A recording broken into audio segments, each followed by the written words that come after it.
beloved, welcome back to the homestead. A very chilly 19 degrees this morning. Before I went down to Mexico, we had a big snowstorm, and my cat, my 249, I got in it to warm it up, and on the computer it showed a low oil pressure sensor, or a red warning. So I shut it off, checked the oil, and I find it really difficult to believe that it has low pressure. I think, if I had to guess, it's probably a sensor or some type of electrical problem. So it's been sitting out here for 2 months. Today I want to get it into the shop and get into this and find out, see if we can figure out what's going on. So let's get it, let's do a cold start here and get it up over to the shop and dig into it and see if we can't get this sorted out. Let's check the oil before we start it up here.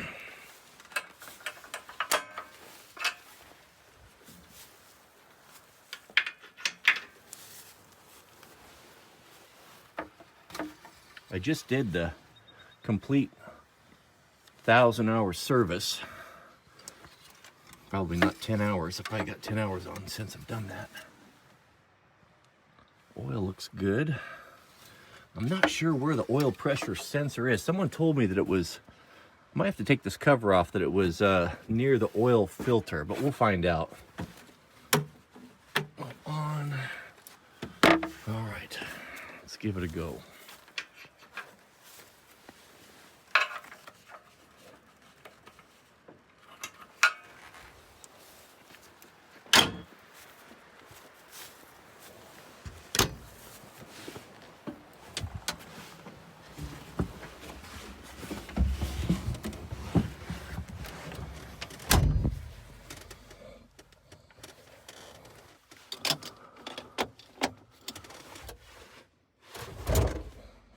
I think the master was on and I turned it off.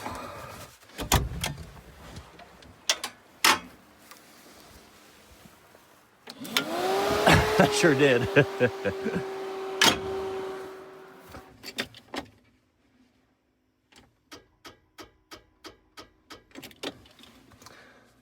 think we got a dead battery. All right, let's go get a jumper box.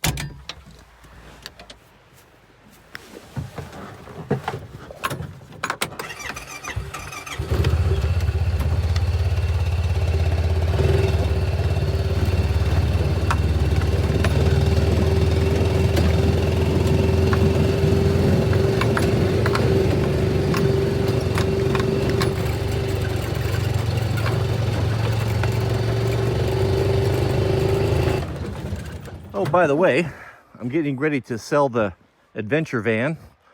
It's got very low miles on it, 4-wheel drive, quad van. It's got everything. Locking differentials, got the full solar and lithium system in it, the aluminum boxes, full truck rack. It's kind of unfinished, so you can do with it what you want. Power steps. Extra set of wheels with Huckapolitas, bed, refrigerator, the whole deal. You can blank canvas, Fiamma awning, lights, 60 grand cash. First 60 grand takes it. So let me know if you want to buy it before I list it.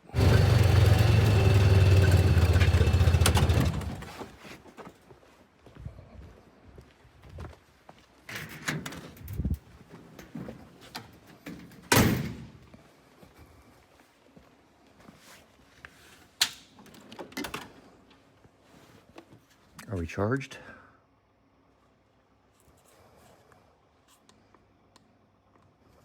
Good, excellent. I better check on Mama. She's an old cat. I have to dote on her a little bit. How you doing, Mama? Are you staying warm? You got enough wood in there? Yeah, you look good. All right, we'll be in shortly.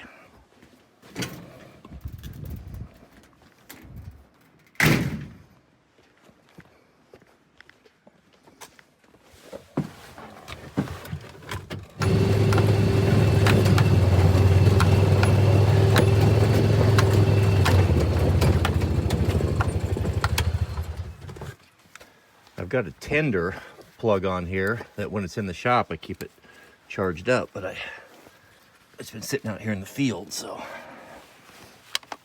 hopefully this will get it done.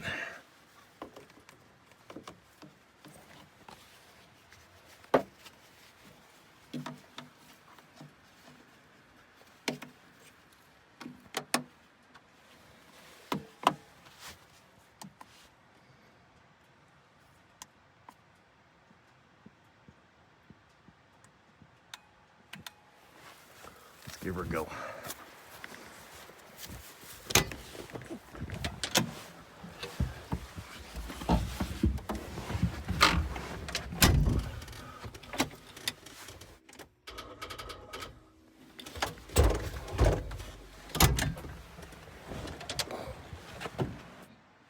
No, this thing's down to 0.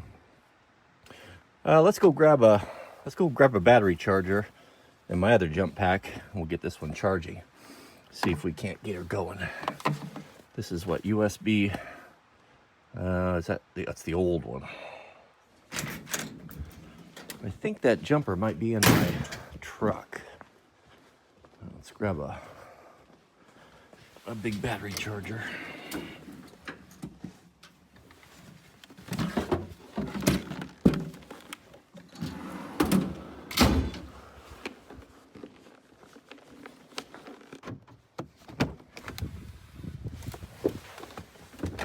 Keep one in my truck. What's nice is in my center console, I've got a USB plug, so it keeps the jumper pack. It's gonna be cold though. If this doesn't work, I might have to just pull rather than wait 2 hours for it to charge up, pull the battery out of the excavator and just do a little swap.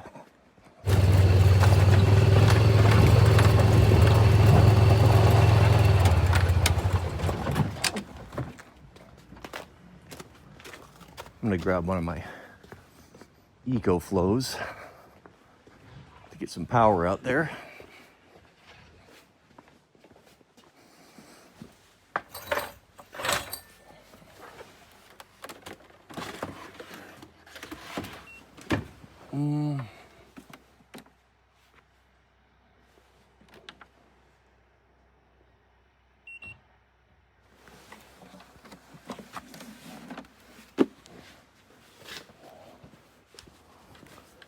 Need to grab a USB cable too. The old school style. That's one of the last things. I thought I was about done with that old USB stuff.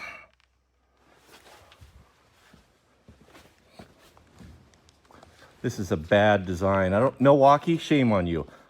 What we want is we want a light that does this. On, off. Why 2 lights? I don't want that. I have to cycle through the trigger 2 times every time I want to turn it off. What a tremendous pain in the behind. Milwaukee, on, off. When you put jumper cables or battery cables on, put the hot on first, and then that way you won't get a spark, because it won't spark if it's not grounded. I'm starting to realize that everything electronic pretty much sucks. It's just all bad. Whole world was built with mechanical machines with no computers in them, but we need them now. Okay, 2 amp, 20 amp, AMG, this is standard, 12 volt, and charge.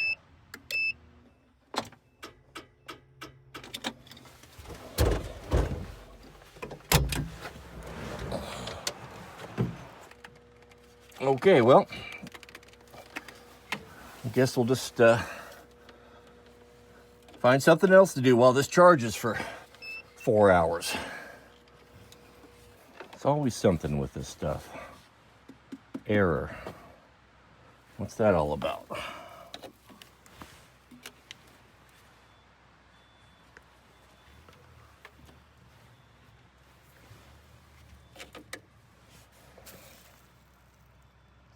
$20 amp, standard, 12 volt.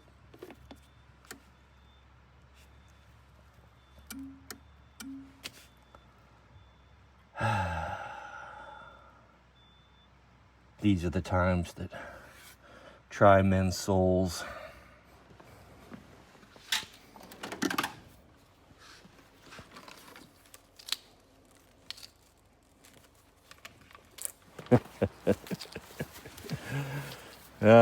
This whole rigmarole is about to change.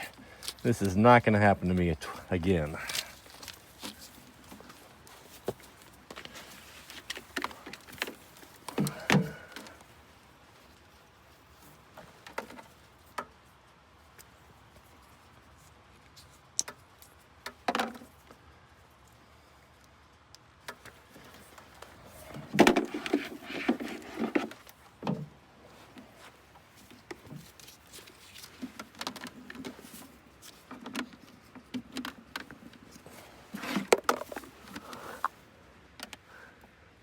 All right, so we got 1 bar, so that's charging. This guy's charging. I guess while we're at it, we might as well get the block heater going, huh?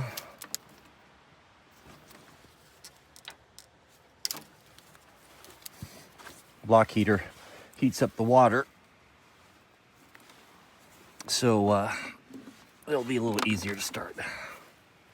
How much power does that thing pull? I have zero patience for this sort of nonsense. We are gonna get in the truck, we're gonna drive down to Napa, and we're gonna get a proper jump box, something that's suitable to jump even a diesel.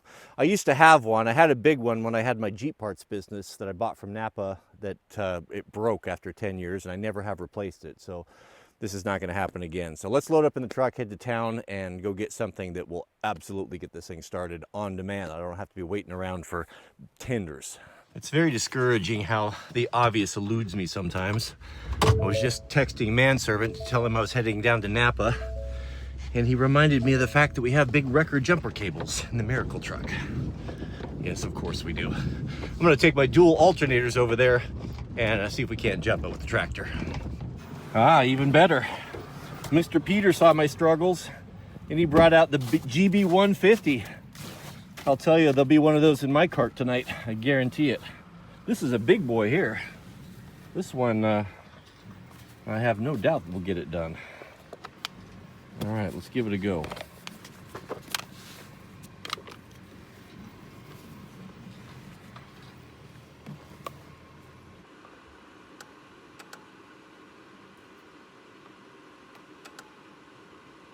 All right, let's see if that gets it done.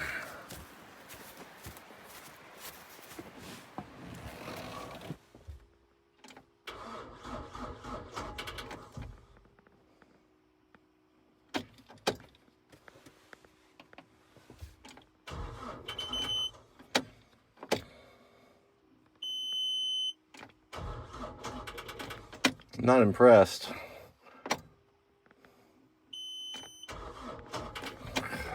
Goodness. I never really understood what this thing is. I always push it and it never seems to do anything.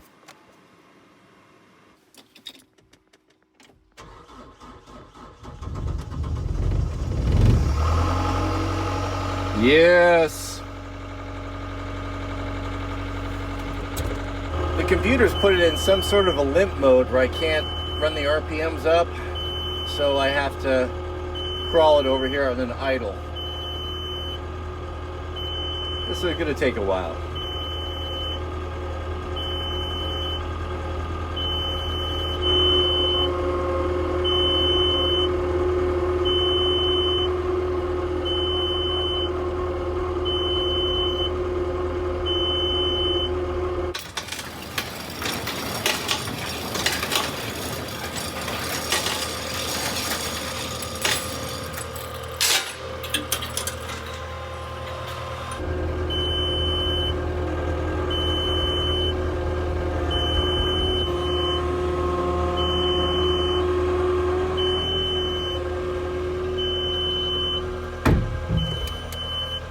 All right, so this is the alarm that I'm getting.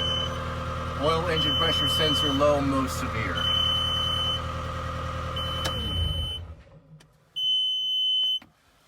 Oh. Okay. All right, gentlemen, let's get set up here. I'm gonna try to use AI to diagnose this. So we will see how that goes. First off, we'll get that battery tender on here. That battery might be bad. It's either it's bad, it's been a little bit low lately. Either it's bad or I have a short somewhere in the system, but we'll get this thing charging here.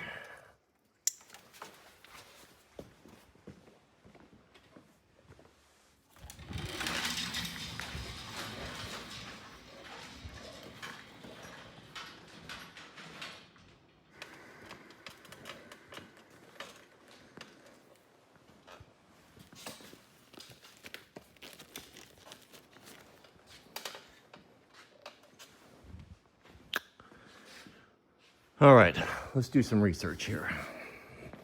Where is the oil pressure sending unit on a CAT 249D3 location? It is often positioned on the side of the engine block, close to the oil filter or near the oil cooler assembly. If you can't find it, check the service manual. That'd be a good place to start.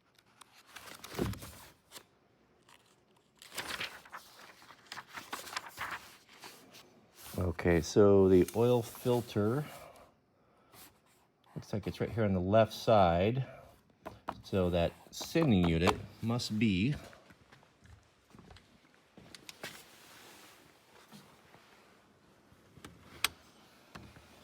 somewhere down there. Do I need to raise the cab? Is that even going to help?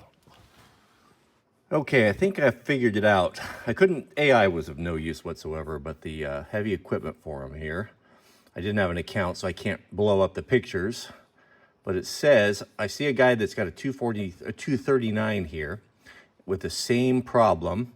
And he says right here that the switch is right below the cylinder head, right behind the fan pulley. Well, I have electric fans. Is this an old machine? Goodness, who knows? 239D, it's probably old. Here's the photo. For what it's worth, there is no fan. Let's go take a look.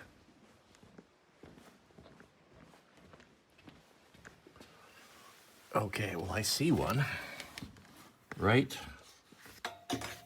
there. That is definitely a sending unit, but is that a sending unit for water temperature? Or is it the oil? It's definitely a sending unit. Well, I guess we could pull it off and look and see if there's water, if there's oil in there. But I can't find it anywhere. There's nothing on the other side. Who knows over there? I think the obvious thing would be to pull this out. Let's start with that.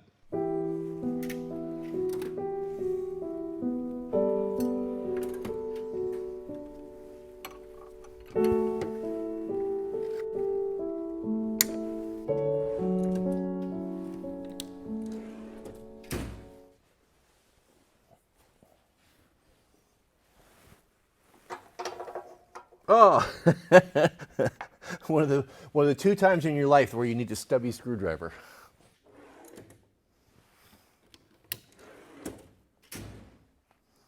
I'm guessing this is probably the water temperature, but it's pretty easy to get to, and well, at least we can rule it out.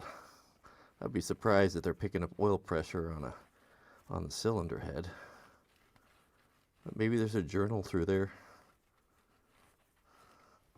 This is the reason why wrenches have an offset in them instead of just being straight, is you get in a tight spot like that where you have such a short throw that each turn you have to flip it, and it gives you just enough angle to get hard to reach bolts off.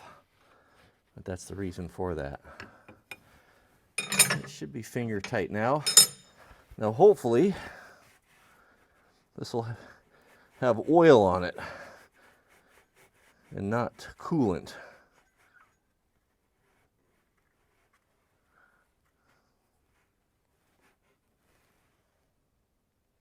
That looks like oil to me, gentlemen.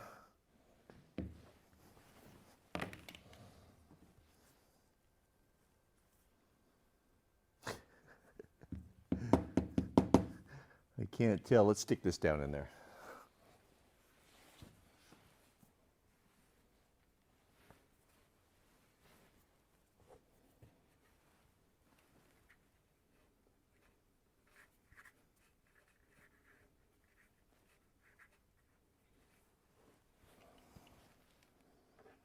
Well, it's all black. I'm guessing that's the oil.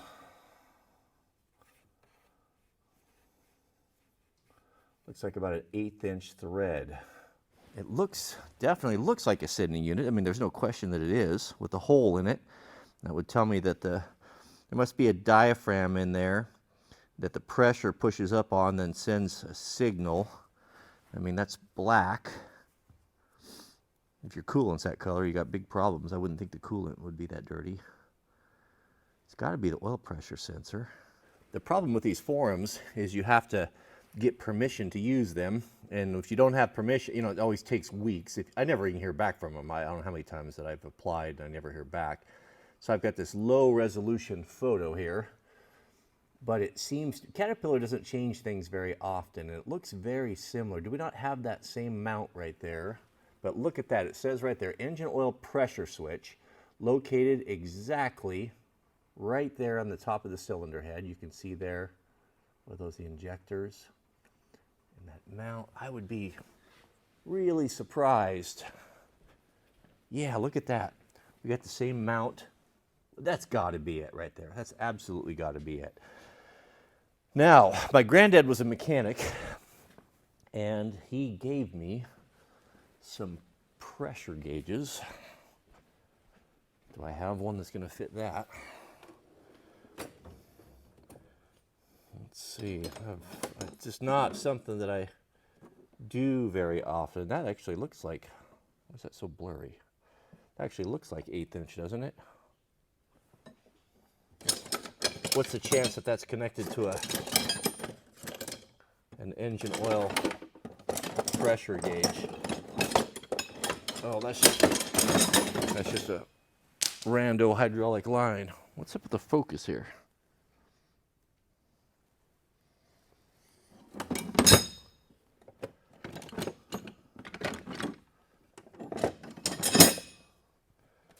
This is a compression tester. That's not gonna really do us much good. This is that's gonna be too much pressure. It's a high pressure. I think I bought that to check my high pressure pump I had years ago. I don't think that I do not think that I have an engine oil pressure gauge. It looks like it. Yep, that's 1/8 inch. I think what I'll do is I'm going to call Cat and see if they have one of these. Occam's razor would teach us to look to the obvious. This is probably not an expensive part. So while I'm in town, if they have it, I could pick that up and get a pressure gauge. All right, gentlemen. Well, this indeed it's not the oil pressure sensor. I was told by the Cat parts guy it's an oil pressure switch. He pulled up the schematic and verified the location, and he was of the agreement with me that this is what's indicating oil pressure. It sits up on top of the engine, as he said, because it wants to make sure that it's getting the oil's pushing up to the top of the engine, and if it's not there, then this will go off. So either this is bad, or we do indeed have a low oil pressure problem with the engine. So while I'm out, I'll grab a gauge for my that line there, and we can. I think the first thing I'll do is put this on, and if that fixes it and it no longer throws the code, then $10 will fix the whole thing. If not, then we'll put the gauge on and we'll see. And outside of that, that'll be beyond me. I'll have to get a Cat technician out here. If you are a Cat tech or you're a heavy equipment mechanic, please chime in on the comments. I'll be reading through those, and give me any insight that you might have or any advice. I would be all ears for that. I would appreciate that. So short of that, that's about all I have for you today. May God bless you and your families. Please keep us in your prayers, and we'll see you all on the next video.